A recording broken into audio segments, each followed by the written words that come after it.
श्री राम की मृत्यु कैसे हुई।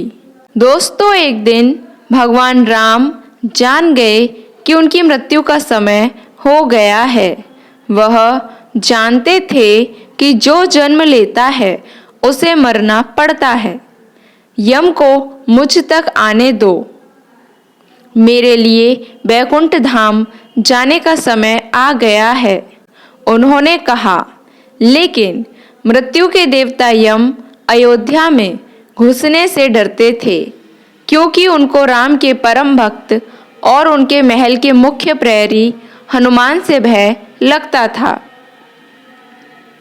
यम के प्रवेश के लिए हनुमान को हटाना जरूरी था, इसलिए राम जी ने अपनी अंगूठी को महल के फर्श के एक छेद में से गिरा दिया और हनुमान से इसे खोज कर लाने के लिए कहा। हनुमान ने स्वयं का स्वरूप छोटा करते हुए बिल्कुल भंवरे जैसा आकार बना लिया और केवल उस अंगूठी को ढूंढने के लिए छेद में प्रवेश कर गए। वह छेद केवल छेद नहीं था, बल्कि एक सुरंग का रास्ता था जो सांपों के नगर नागलोक तक जाता था।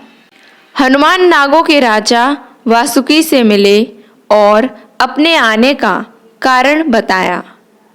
वासुकी हनुमान को नागलोक के मध्य में ले गए, जहां अंगूठियों का पहाड़ जैसा ढेर लगा हुआ था। यहाँ आपको राम की अंगूठी अवश्य ही मिल जाएगी, वासुकी ने कहा। हनुमान सोच में पड़ गए कि उसे ढूंढ पाएंगे, क्योंकि ये तो भूसे में सुई ढूंढने जैसा था। लेकिन सौभाग्य से जो पहली अंगूठी उन्होंने उठाई वो राम की अंगूठी थी। आश्चर्यजनक रूप से दूसरी भी अंगूठी जो उन्होंने उठाई वो भी राम जी की ही अंगूठी थी। वास्तव में वो सारी अंगूठी जो उस ढेर में थीं, सब एक जैसी ही थीं। इसका क्या मतलब है? वह सोच में पड़ गए। वासुकी मुस्कुराए और बोले, जिस संसार में हम रहते हैं वो सृष्टि व विनाश के चक्र से गुजरती है। इस संसार के प्रत्येक सृष्टि चक्र को एक कल्प कहा जाता है। हर कल्प के 4 युग या 4 भाग होते हैं। दूसरे भाग या त्रेता युग में राम अयोध्या में जन्म लेते हैं।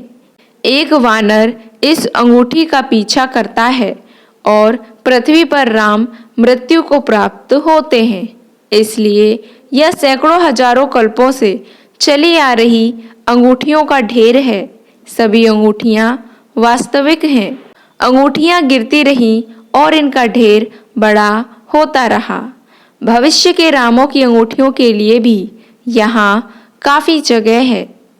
हनुमान जान गए कि उनका नागलोक में प्रवेश और अंगूठियों के पर्वत से साक्षात कोई आकस्मिक घटना नहीं थी। यह राम का उनको समझाने का मार्ग था कि मृत्यु को आने से रोका नहीं जा सकेगा। राम मृत्यु को प्राप्त होंगे। जब श्री राम के इस धरती पर सभी कर्तव्य पूरे हो गए, तब उन्हें सूचना देने स्वयं महाकाल एक तपस्वी के रूप में श्री राम दरबार में पहुँचे। द्वार पर उनकी भेंट लक्ष्मण से हुई तथा उन्होंने उनसे कहा कि वे तपस्वी अति बल के दूत हैं तथा एक महत्वपूर्ण कार्यवश वे श्री राम से मिलने आए हैं। लक्ष्मण श्री राम की आज्ञा पाकर महाकाल को उनके कक्ष में लेकर गए। जब श्री राम ने महाकाल से उनके यहाँ आने का कारण पूछा तो महाकाल ने कहा कि वे जो संदेश लेकर आए हैं वह अत्यंत गुप्त है, इसलिए जब वे इस संदेश को उन्हें सुना रहे हों तब उस समय उनके कक्ष में कोई न आने पाए।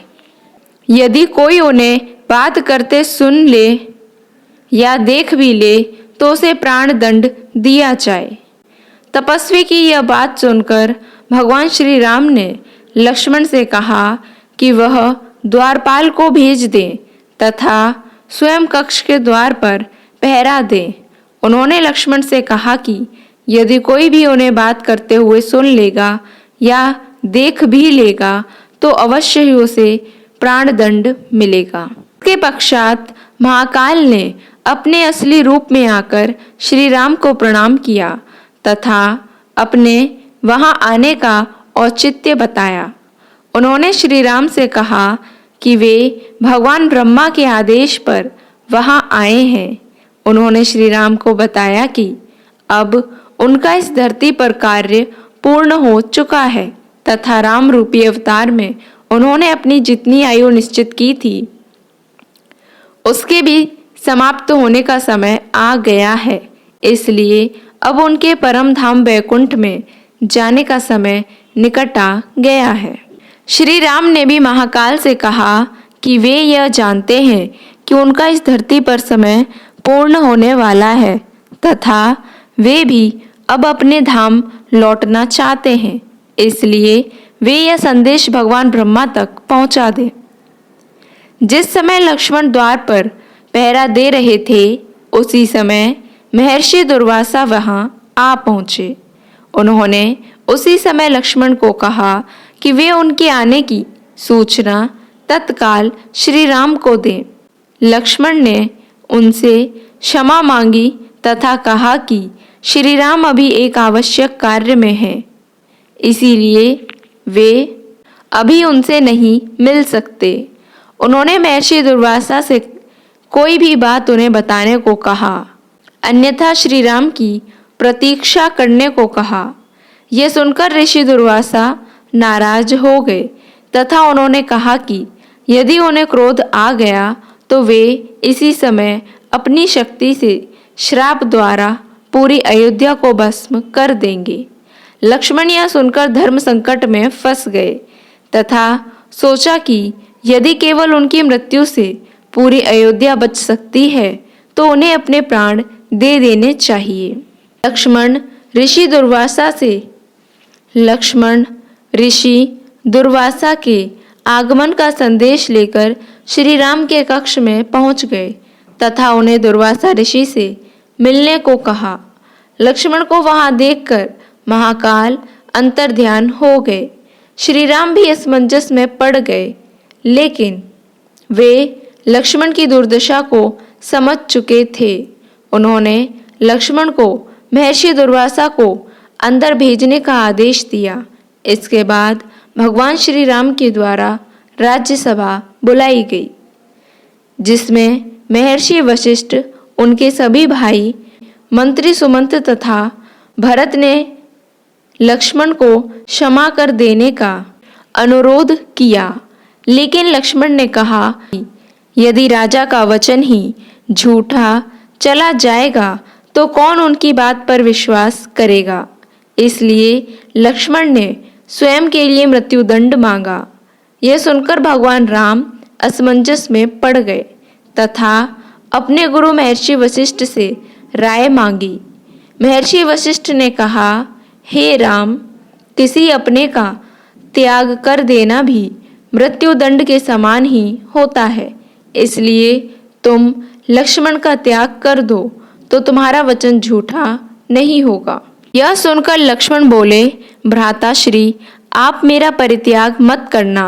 मैं आपके वियोग का दर्द सह नहीं पाऊंगा। मैं स्वयं ही मृत्यु को प्राप्त हो जाता हूँ। इसके पश्चात वे श्री राम का आशीर्वाद लेकर सरयू नदी में गए तथा अपनी श्वास की गति को रोककर अंतर्ध्यान हो गए।